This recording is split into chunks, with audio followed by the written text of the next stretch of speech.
The Polish Senate is voting today on a government plan to build a new wall along its border with Belarus to stop migrants trying to cross.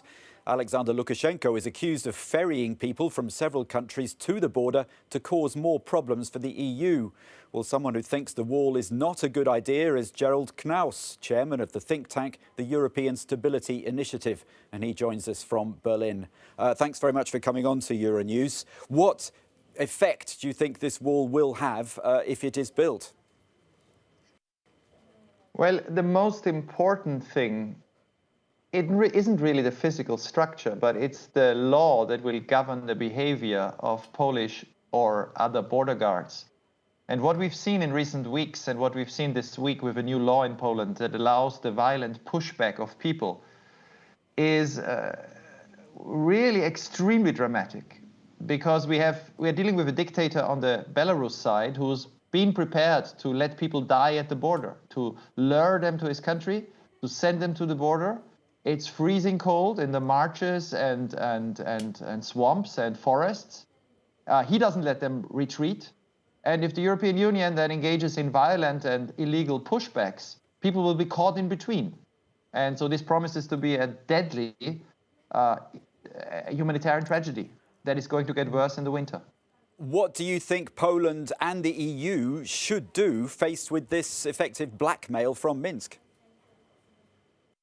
Well, I think, fortunately, nobody has any illusions about Lukashenko, that he is a man who's been torturing his own people. He is prepared to let people die.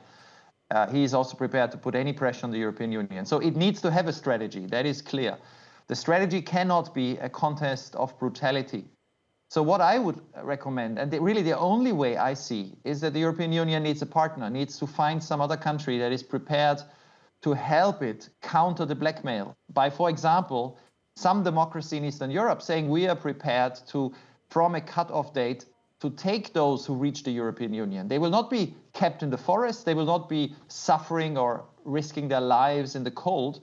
The European Union will let people in, but it will not say, it will send a signal, it will say strongly, if you come to Minsk, you will not be in Germany in 2 days. The goal is to send a signal for people not to come to Belarus. The European Union in return would need to offer such a partner serious support. There are democracies in Eastern Europe that are themselves blackmailed at the moment because of gas by Gazprom and Russia. The European Union should help these countries massively, and in return these countries could help the European Union. This is about protecting human lives, protecting the human dignity, but also not giving in to a dictator.